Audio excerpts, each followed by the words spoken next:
excited because we have got about 10 amazing women from all over the globe right now to come to experience what Detroit is all about. I mean, we're visiting Google, we're visiting several different real estate properties. I mean, it's going to be absolutely amazing. But one of the things that I love is that we're going to have the opportunity to take the women to Dr. Jewel's homes when she was little and be able to experience, you know, her very first $1 million property that she was able to make. And I'm telling you, it's going to be absolutely amazing. It is probably about a good 8:30 right now.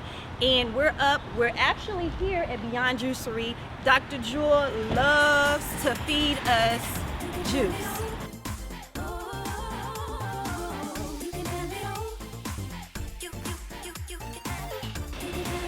Okay, so I'm so excited. Today is launching the Detroit experience with myself and my team. And basically, I had a heart to do this because I still don't see nearly as many as girls becoming real estate investors. And I'm like, what's up with that? We got to change that. So we're basically going to some of the properties that my company has acquired, and we're looking at, you know, just like the specs, and some of them look hit like. But I promise you there's a lot of profit there. So you'll have an opportunity to see me like negotiate with contractors. The girls will get a chance to ask questions. And I'll talk about the good, the bad, and the ugly of real estate investing. But let's be clear, even though it has its challenges and its problems, I think it is probably one of the smartest moves that any girl can make. And of course, anybody really. So, see you later. And I need to get with you on these lists and schedules because they're amazing. So this. Very good. Excellent job. Everybody, let's give Camille a hand. Oh, that was a good face. Camille she's the chief operating officer. So her job is to make sure that all the systems and everything is flowing. Well, everything is always changing. So because she's analytical, it like sometimes drives her crazy. But we're so proud of her because she said, we really need to get this schedule together. So let's give her a hand for that. Rubber back. So anyway, so this is, actually the team gave me this idea, which I thought was a pretty good idea.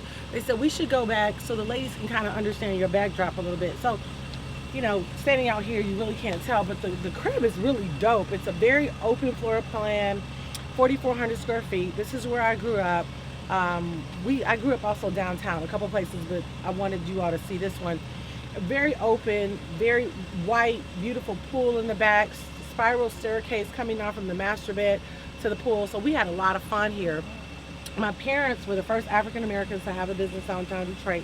So mom and dad did very well. Like, pretty much my whole life that I knew.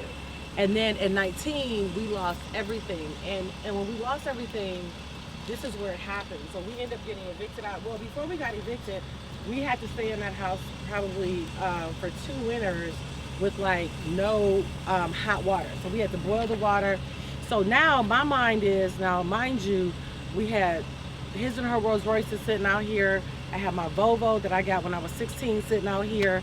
My mom and dad had his and her Mercedes sitting out here. We had housekeepers, cooks, drivers. So mind you, all this is happening within a matter of like 6 months to a year. So my dad obviously is feeling extremely bad, dealing with depression. My mom's trying to keep it together. And I'm trying to figure out what happened. I thought we was rich, you know? And so I'm asking her a lot of questions like, Mom, you know, did we have anything paid off? Did we have anything saved? Like, what happened here? And her answer to everything pretty much was, you know, your father thought this, your father said this, your father thought that. So that's when I started to get an inkling that my mother did not trust her own financial instinct. I didn't understand, I couldn't articulate it like I can today, but I just realized, I'm like, you just left everything up to him. Yeah, you pretty much did. You left everything up to him and you went with it. And of course, it's a part of this generation. But it's not just that generation. I still talk to women today that don't make a move where money is concerned. And so my dad, even today, he's naturally an amazing producer. My dad is just blessed. It's a gift on his life where he has the ability to make money. It's been that way his whole life. His strength wasn't necessarily management. That's not a bad thing, right? So if you kind of understand whose strength is what your weakness is, some people can admit what their weakness is and some people can't. But I think in traditional society, women would just be like, because he's my husband, I'm just going to just do whatever he say, even if that's not his strength. But that's not smart, because that could end up leaving you in a very bad place. My mom had the ability to save a lot of money, and had she been like Angela Bassett, y'all see that movie, Jumping Over the Broom? I'm gonna give it away at the end. It's such a good movie, but they lived this palatial lifestyle.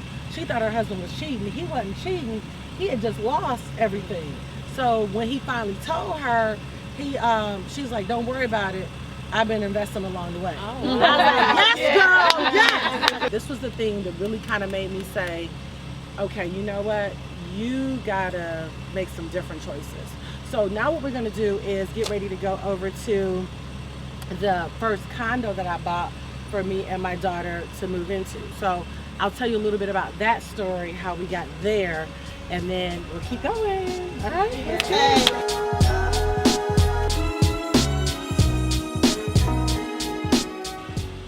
Fast forward a little bit, and hopefully as I'm sharing my story, this is helping you develop some wealth triggers and some thinking. So basically what happened was, went through the whole thing, graduated from U of M, got saved, hallelujah. And then I ended up marrying a guy, because at this point I'm going from extremes. I'm going from, right, church, come on girl. I'm married, well here's the thing, I actually introduced him to Christ.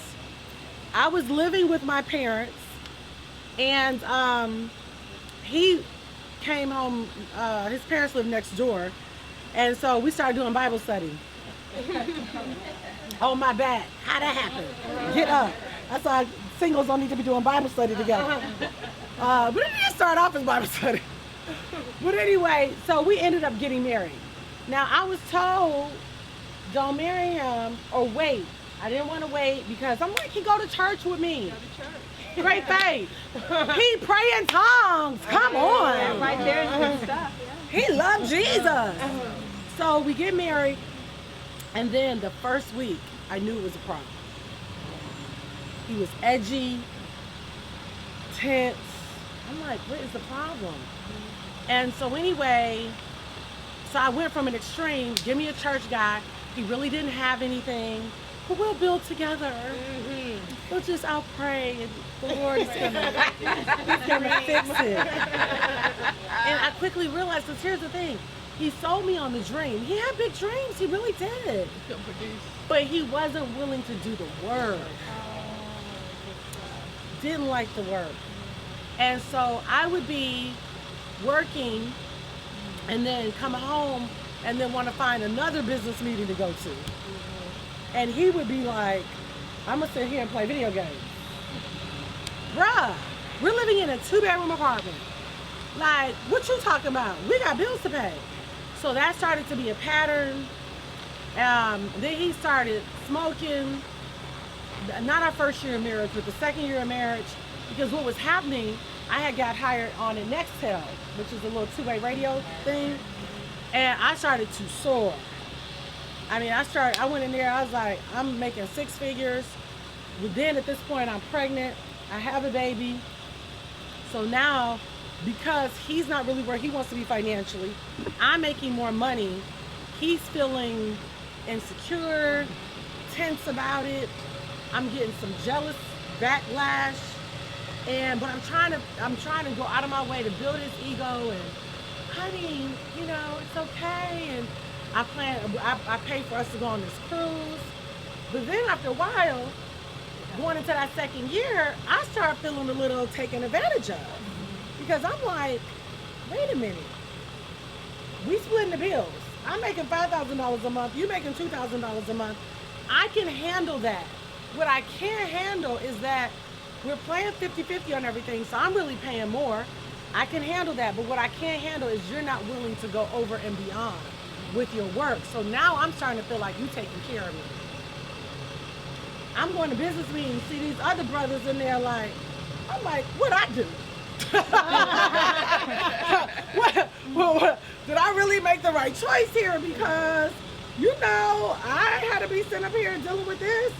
And, if I was single, and then I was already used to high influential men that did well, so I'm already like taking a pay cut, right?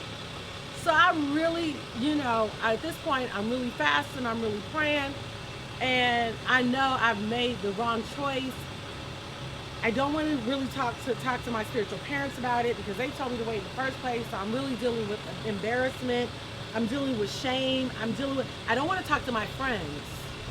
Like, no, I don't even want to talk to my sisters, because if I tell them too much, then they're going to be like, what is going on? What are you going to do? And I was just like, I can't handle that because I'm still trying to make this work. I don't want anybody to know, because we were in church, we were saved, filled with the Holy Ghost, and we were believing God. And so I couldn't, because if I would have exposed it, then I would have exposed how shattered it was, how broken it was, and how unhappy I really was. But at the same time, I'm really fighting to make this work. And you didn't listen to Bishop. And I did not listen to Bishop, because he told me to wait. I did tell that. So I feel like I'm in a twixt, because there's part of me that's like, and I remember really feeling this way. I remember feeling like, Jesus, I really need you to help me, because either you're gonna have to fix him, or I actually feel like I could cheat. Oh, wow. I mean, because it was bad, and I was like, God, come on. I mean, so I'm just being very honest. And one day he called. My ex-husband called one day, and he said, I'm not coming back. And I said, thank you, Jesus. Oh, wow. And so anyway, that was devastating, but also relieving. So the first 48 hours, I was like, and then by that 72nd hour, oh, yeah!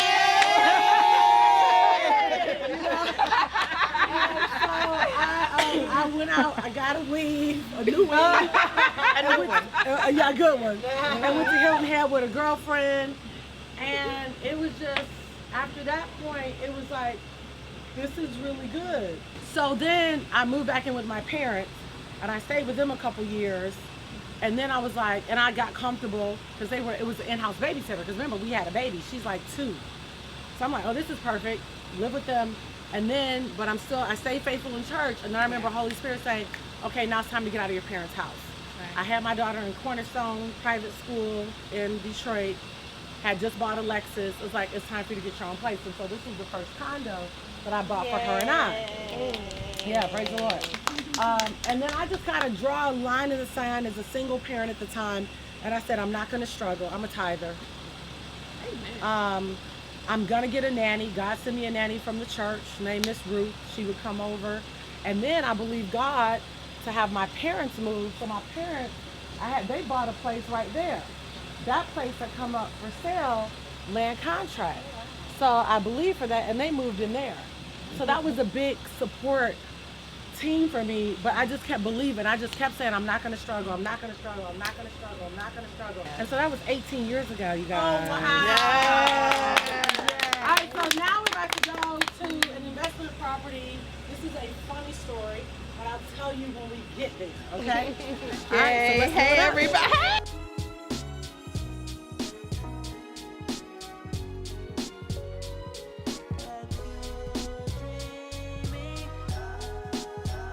Okay, so this is one of the properties that I bought sight unseen. Business partner called Reginald and said, I got another really good deal. And some of these properties I bought in a package where they won't sell them by themselves. So you might be able to buy a package deal for $40,000, but get, 7 houses for $5,000 each, opposed to buying them individually for $15,000 each. So this is one of my package deals that I picked up, sight unseen, but I liked it because it had tenants in it, right? So I knew it was already cash flowing. This tenant was paying $700 a month. And then I had my property management company sent out a letter saying we are now the new property managers. You will now start paying us, da-da-da-da. And sent a certified letter. Then didn't get a response. Then we got a call. We called them, and then they cussed us out and said they ain't playing us blankety blank blank. And then then one of the guys came by. Now, when you do investing in the city, pretty much the whole squad is strapped all the time because you in the hood. So you need to act like you know you in the hood. So usually I'm very hands-on, so I like to, kind of, meet the tenants if I can, but I had to kind of back up from that because we had a little situation because I'm on TV and stuff. I was like, we not gonna do that no more. So anyway, but this house, they refused to talk to us, they refused to pay us, so we had to start the eviction process. And it was winter, so I hated that. But they were just being completely ignorant. So when we finally got in the property, on each floor there was feces. They had been doing dog fights in there, and I think they started doing that because they were spiteful. Broke out a window, and then I filed a claim with the insurance company. And so this property literally has been sitting, I bought it last year, but it's been sitting for quite a while. And the reason it was sitting so long is because I was waiting for the insurance people to tell me that they were gonna pay me, because they should have really paid me fully on it. They put a hole in the kitchen. They, vandalized the walls. I mean, they just pulled off the door, broke a window. They just got real crazy. And so I was like, so I've been going back and forth with the insurance company, and so they paid me a little bit of money, but nothing near what I should have got. So I had to go above their head, and so I actually have to call the guy today to find out what was the verdict. Prayerfully, they pay me the full amount that can be paid on this particular property. So that's kind of the deal. So they cleaned out this property completely because I didn't want to go in it because there was water and feces in the basement. But it's cleaned out so we can walk in it. But they did it clean out. They bombed it a few times and got rid of all the fleas and just horrible. But thank God for contractors that this is what they do. They go to Home Depot, get the suits, get the goggles, get the mask, and did the clean out. And so we also own Detroit City Dumpsters. Our dumpster company was here just the other day. They pulled up and they just did the clean out and filled up a dumpster. So let's go in and talk to the contractor. Hey, how you doing? How are you? And Cliff is worked on, I think, 2 of my properties. It's your second property. It's the second property It's worked the second on. property, yes. Second property, so we getting a little groove going. Yeah, absolutely. And so Cliff, you paint. I do all phases of home improvement, top to the bottom. Yeah. I'm a one-stop shop. One-stop shop. Yeah. Do it all. And he's been fair, and so what he's doing in this property right now for the first phase is when you came in here, tell me what the condition was. Oh my goodness, you couldn't have stomached it. And I got a weak stomach when it comes to dog mess, right? So I mean, it was feces all through the house. The basement had like 3 inches of feces on the floor. And so we had to come in suited up. Gloves, masks, goggles, and just went to digging. The bathtub, people was coming from the outside, had human feces. What? It was terrible. Yeah, we think terrible. We think that there was a local Yeah, we think it was a local person. that has a habit, crackhead, and was getting in here. Now what? Okay, so I just be trying to understand the mindset. Why do you think they came in here? Because they had their own house around here. Because your water was on. My water was on. Water is still on, and I don't think the person that we think had But water. why wouldn't he just do it in the toilet? It filled the toilet up Oh. to capacity. Oh. Where you look at it, if you was sit down, it would probably touch your bottom. It was that full. Oh wow. Yes. And so he went to the tub after that. Wow. Yes, it And was. so since you've secured it, we haven't had that. We haven't had a problem since we cleaned it out, sanitized, and locked it down. We hadn't had a problem. Of course, we made friends with the enemy. Yes, we made friends with the enemy. You know, so you know, we kind of looked out for them a little bit, and they bag off. You know what I'm saying? We turned the enemy into our friend. You know what I mean? Now they become our watchdogs. You know what I'm saying? Hey, go call me if you see anything. You know, I'll look out for you. You know? And that's what you have to do. And so now the guys, Yes, ma'am. I have a question. How do you properly sanitize the house after having 3 inches of feces in it? How do You bleach kill it all, right? You just throw bleach.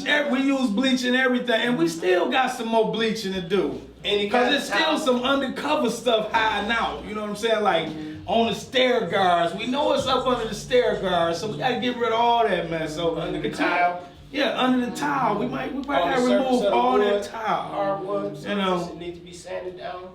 yeah, these have to be sanded. Yeah, down. absolutely. Yeah. But was it carpet in here? No No. carpet Oh, so nowhere. it's on carpet. All So this is already hardwood. hardwood. So basically, this will be easy to sand and seal. Yeah, absolutely. Right. It'll be easy to sand and seal. Yeah. We And probably want so- to get rid of this though, right? I'm sure you don't want that. do you? Yeah, no. Yeah, we're gonna tear that out. Yeah. And so that's the thing too, having the relationship with your contractors, because it's more than just doing a job. He had to come in, even paying attention to the neighborhood. Earl and Carrie are not here. They're on the team. They're working to meet us now, but they'll come and meet neighbors, talk to them or whatever. And sometimes I still will kind of come just because I like to get my hands, you know, in it and, you know, talk to the people and stuff like that. And then they kind of know, okay, well, let me not go over there.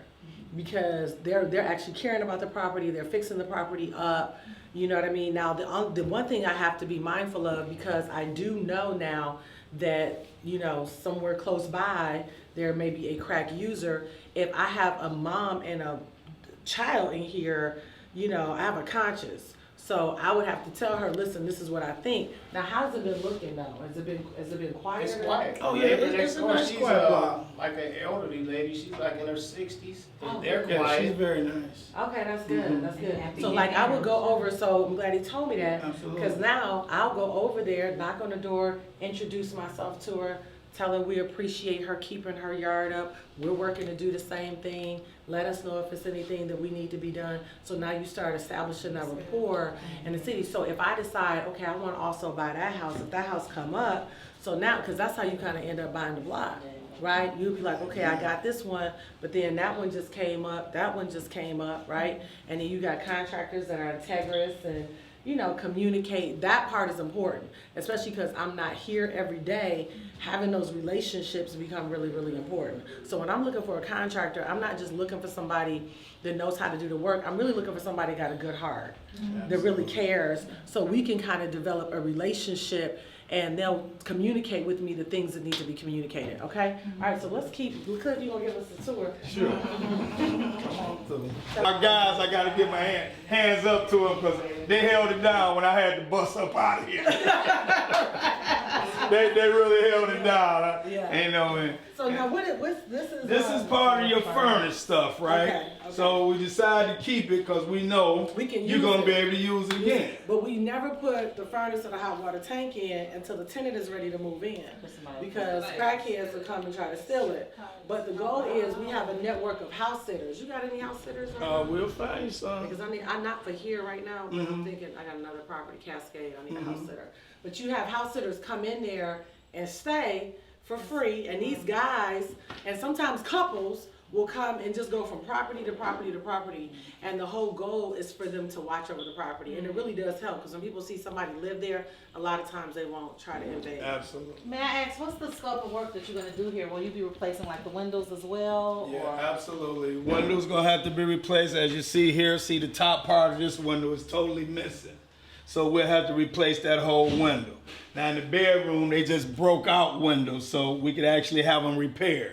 We won't have to replace the whole window. But like the aluminum windows here, are you gonna leave Yeah, these? see, or- well, that's up to Miss Jewel, but that window will have to be repaired, you know, and we'll check out just how well these windows are, you know, and then we'll make the assessment.